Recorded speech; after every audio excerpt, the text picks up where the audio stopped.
them. Thanks very much for having me. It's Chris Lane here from the Royal Jubilee Hospital in Victoria. I'm going to speak today on Brugada, in particular about is ablation possible for a channelopathy. Let's go to my next slide. So Brugada was first introduced to the Western world in 1992 by the Brugada brothers, as shown here, and since then has attracted increasing attention due to its high incidence and its association with sudden cardiac death. Interestingly, however, the history of Brugada has been going on for many years and by many different names. The people of Laos ascribed death in young men to an evil spirit that was called the Ku and was said to take the form of a jealous woman. A very similar spirit, was shown here on the right, was attributed to nocturnal deaths in young men in Thailand. Dating back to 1917, there was reports from the Philippines of 10 sudden deaths in young adults during sleep. And the more recent Southeastern Asian sudden unexpected nocturnal death syndrome has been shown to be phenotypically and genetically identical to Brugada. And as these early reports and legends suggest, the average age of sudden cardiac death or diagnosis of Brugada is typically young, around 40 years of age. Events are more likely to occur at night, and there's a 8-to-1 male to female predisposition. You can just go to the next slide, please. So the diagnosis of Brugada is typically made from the ECG. Incomplete right bundle branch block morphology is shown with the downsloping ST elevation in the precordial leads and T-wave inversion. You can just go to the next slide. And there's three typical types of repolarization abnormalities that have been described, as shown here. The type 1, which was the ECG that we just showed, which is the cove type with the ST elevation of greater than 2 millimeters and the negative T wave. There's the type 2, which is the saddleback pattern with ST elevation greater than 2 millimeters, and then type 3, where the ST elevation is greater than 1 millimeter. Let's go to the next slide. So the clinical manifestations and diagnosis, typically diagnosed with a type 1 ECG that either occurs spontaneously or is induced by various drug challenges, mainly with sodium channel blocking medications. Clinical manifestations include spontaneous ventricular fibrillation or polymorphic VT, syncope, palpitations, chest pain, and nocturnal agonal respiration, which can occur because of the predisposition to these arrhythmias occurring at night. You can just go to the next slide. Polymorphic VT is the most common arrhythmia associated with Brugada, and in many occasions it's initiated by bradycardia, and this may attribute to the higher incidence of sudden death at night. It often terminates spontaneously, which may explain why the Brugada syndrome has been associated with agonal respirations that may be representations of this arrhythmia that spontaneously terminate. You can just go to the next slide. So there's been multiple genetic mutations that have been described to cause the Brugada syndrome. The most common is the SCN5A, which accounts for about 20 to 30% of the reported genetic mutations, and it causes a loss of sodium channel function. This mutation can occur in many locations throughout the gene and has also been associated with other arrhythmias such as long QT3. You can just go to the next slide. Now, during training, I was always taught of how the pathophysiology can be explained from the basic genes through to the manifestations. The thinking was that the loss of the sodium channel function would translate into the Brugada, and to understand this, we would start with the basic channel functions. The sodium-potassium ATP pump would pump potassium into the cell and sodium out, such that you'd have a high concentration of potassium in the cell and a high concentration of sodium outside the cell. You can just go to the next slide. And then at the start of depolarization, the sodium channels would open and the sodium would rush into the cell, therefore causing depolarization. And then when this would occur, the potassium channels would then open up and would stabilize the membrane potential, and then the sodium channels could reopen to cause repolarization. Just next slide. Next, so the depolarization of the cell would be a balance between the sodium channel and the potassium channels. It would be like a yin and a yang between these two channels working to cause the normal depolarization. And Brugada was traditionally thought of as an imbalance between these two currents. Next slide, please. In the Brugada syndrome, the sodium channel was believed to be weakened, and consequently you would get less sodium rushing into the cell. And consequently, when the potassium channels would open, it would overpower the depolarization and cause this notched pattern as shown here in the depolarization. Next slide. Due to distributions of the cells, this would believed to occur more commonly over the epicardium of the RVOT. But in the normal patient, you get a normal balance, and consequently your ST segment is shown in diagram A there would be flat. With the Brugada syndrome, you can see that if you get a notched pattern in your epicardial repolarization as shown there in panel B, you'd get a gradient that would occur between the epicardium and the endocardium, and this would result in the J-point elevation as shown there below figure B. As it became more pronounced, the epicardium would take longer to repolarize, and consequently you would get the typical cove pattern of a type 1 ECG as shown there in figure C. Let's go to the next slide, please. Also, if the notch was large enough, it could reach about minus 30 millivolts of voltage, and this could cause the cell to spontaneously repolarize as shown in figure D there. Next slide, please. The result of this is that some cells could repolarize near cells that are still depolarized, and as this occurs, it would be possible to get a re-entry circuit as shown in the top right figure there, where cells next to that had already repolarized next to cells that were still depolarized could be caused to repolarize again, and consequently you would get a propagation or a re-entry circuit that would occur. Next slide. So this was a very nice, neat package, and as a trainee it was quite nice because it gave you an explanation from the genetics to the cellular mechanisms to an explanation for the ECG phenotype, and it provided a nice explanation for why Brugada patients would get polymorphic VT or VF. But the real question is it correct? Is it actually the pathophysiology that explains the findings? You just go to the next paper. So this landmark publication from 2011 by Nadamani provides some evidence that mechanisms other than repolarization may explain some of the Brugada findings. Next slide. So they took patients that had a type 1 Brugada ECG that were either spontaneous or induced.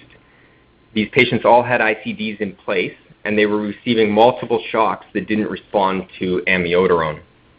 Next slide.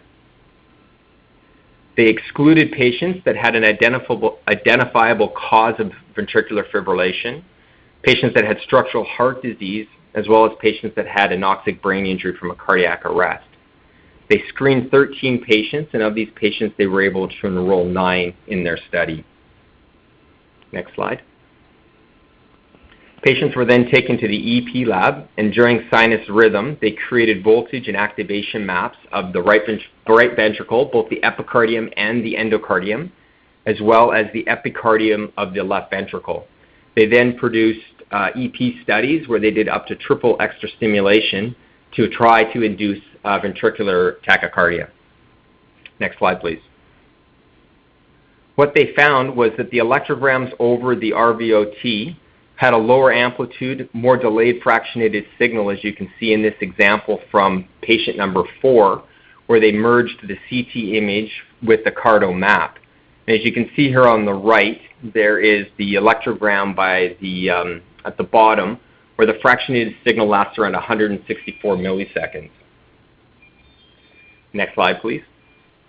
Presumably, the cause for this fractionation is delayed or slow conduction, which we typically think of as the signal wandering its way through the myocardium, such that the catheter detects the signal as it travels slowly past it and causes a fractionated pattern. Next slide. On the epicardium, as shown in the left, they noted these fractionated signals, whereas if you look to the signals on the right side, This is from the endocardium, and you can see that these signals were not seen on the endocardium of the right ventricle. Next slide.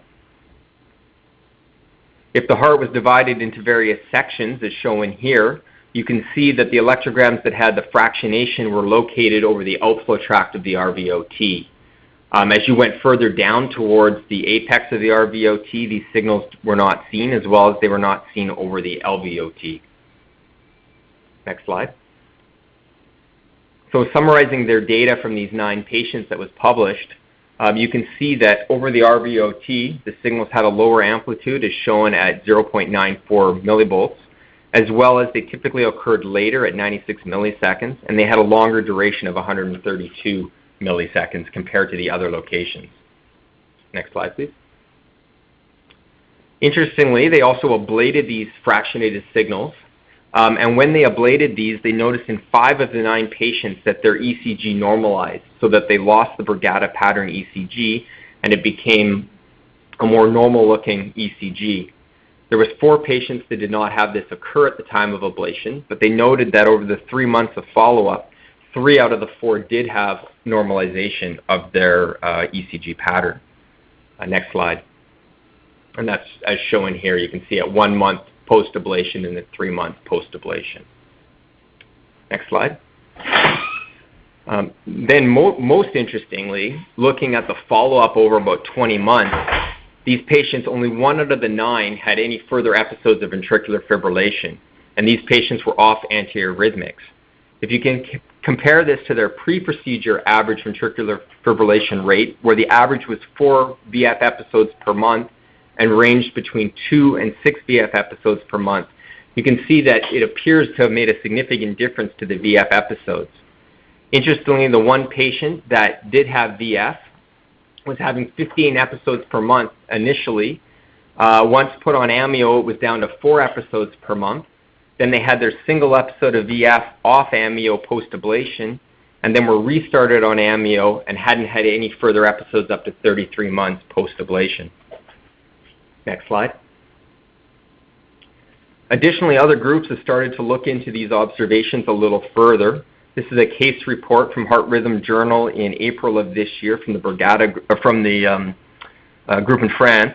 They used a pentaray catheter that was inserted into the pericardium over the RV, and then they gave ashmolein, which is a class 1A medication, as an indication of what would happen with the electrograms during stress testing or drug testing for Brugada.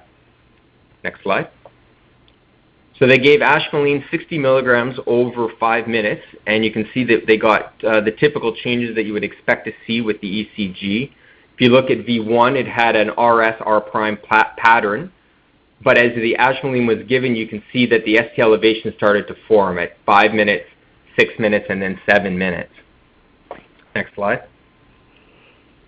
Interestingly, if you look at the signals over the RVOT, you can see that they started to develop further late fractionated potentials. At the beginning, the potentials were buried right into the QRS complex of the right ventricle, but as the ashmolein had an effect and the Brugada pattern formed, you can see that the potentials became further and further out from the main body of the right ventricular depolarization. They also reported, but did not show the data of this, that out at 30 minutes, the type 1 ECG pattern decreased and the epicardial EGMs returned to their baseline. We can go to the next slide. Nadamani presented at HRS and spoke about this year. This is unpublished data that he presented, though, showing their experience giving ashmolein with epicardial mapping. And at their experience, they noticed that the area of late fractionated potentials over the RVOT would increase in size with drug challenging, as shown here from 11.1 centimeters squared to a 27 centimeters squared area of fractionated potentials. Go to the next slide. Additionally, he showed that during atrial pacing at different rates, the amount of conduction delay in these sections increased, with the diagram on the left showing CS pacing at 600 milliseconds, with fractionated signals over the RV being about 181 milliseconds in duration and 163 milliseconds delayed from the main body of depolarization. And then with pacing at 450 milliseconds, the fractionation was longer at 198 milliseconds. Next slide. Additionally, he reported that when they would increase the pacing rate, they could show that they would get block into this area, so that as you pace faster, eventually the signals would block and you wouldn't necessarily see the fractionated signals into the RVOT area. Next slide. And additionally, if they paced at 600 milliseconds and then gave ashmolein, they could get block in with the light potentials as shown here. On the left is pre-ashmolein at 600 milliseconds pacing in the atrium with the signal shown at the bottom area. And then with the ashmolein, you can see that you get various block in the late potentials that you saw on the catheter and the epicardium disappear. Next slide. So they report that the effects of ashmolein on the electrogram on the mapping in the epicardium was that it would show marked conduction delay. You could get localized conduction block with it, as well as you could get expansion of the substrate area that was involved with the fractionated signals. You can just go to the next slide. Additionally, he reported that they had a few cases that were done in the operating room, and these were done as open cases where they did mapping. And of these cases, interestingly, they were able to get biopsies of the RVOT myocardium. If you go to the next slide.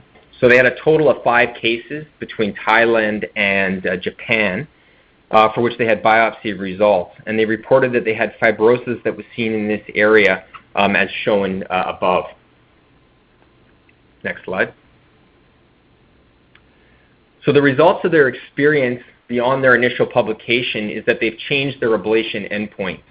Previously in the initial publication, they were using non-inducibility of VT or VF as their outcome, as well as looking for normalization of the Brugada ECG.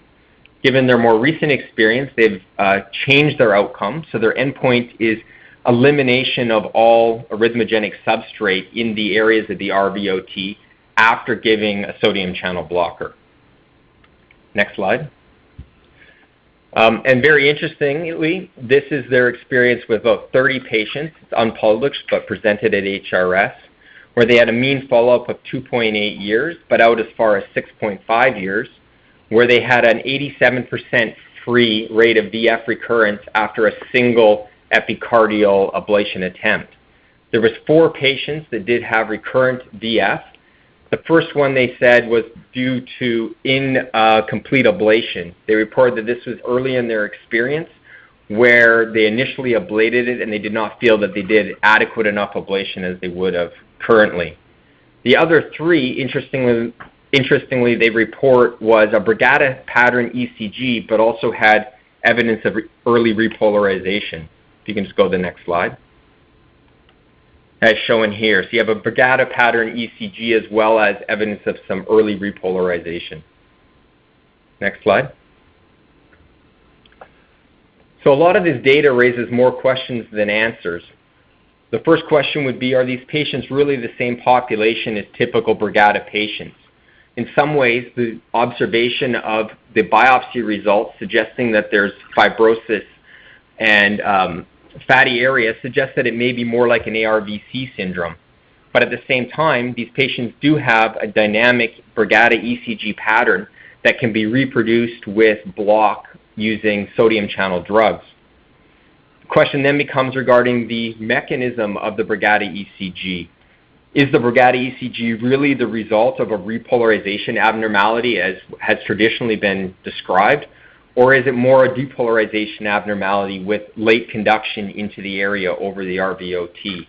These more recent publications would suggest that depolarization is playing a major role in it, as ablation of this area tended to cause improvement in the Brugada ECG pattern. And then, can ablation really eliminate the Brugada ECG, and could this ideally be used to prevent cardiac arrest? Their data would suggest to seem yes. But obviously this is smaller studies and has not been randomized. Additionally, should this be considered instead of antiarrhythmics for patients that are having recurrent episodes? And then the ultimate question, is it possible that a procedure like this could mean that some patients would not require ICDs long term? If you just go to the next slide. So I don't have a specific answer to all these questions. It answers a lot more, or it asks a lot more than it answers, but I do think it provides a provocative thinking regarding the mechanisms by which Brugada occurs. And additionally, I do think it provides a potential therapeutic option for patients that are having a significant amount of polymorphic VT or VF with ICD discharges. And I can take any questions on this. So again, ladies and gentlemen, if you'd like to ask a question, you can use the chat feature located in the lower left corner of your screen. Or if you're here dialed in on the phone lines, you can press the 1 followed by the 4 on your telephone keypad. Just one moment.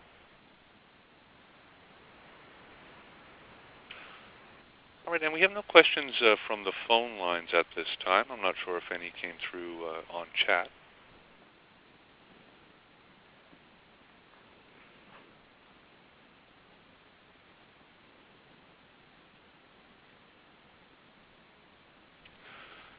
All right, and it looks like we have no questions at this time.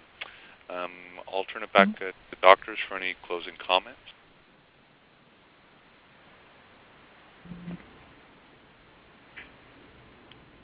Chris, with Dr. Lane, with the technical difficulties, I don't know if you can see a question that came up on chat. Unfortunately, I cannot. So we have a question from Dr. Mondesser saying, at this point, who would you feel is the ideal candidate for mapping or ablation? I think it would be patients that have an ICD in place that are getting recurrent episodes of ICD discharges from polymorphic ventricular tachycardia. I still think at this point that antiarrhythmics are likely first-line therapy for this. But if, despite antiarrhythmic therapy, patients are still having ICD discharges, I think it would be an appropriate an attempt to at least discuss with them the option of doing this, as the initial data does seem fairly optimistic. All right, and Dr. Dyrda, I'm not sure if there are any other questions at this time. No, I have not seen any other further questions on chat.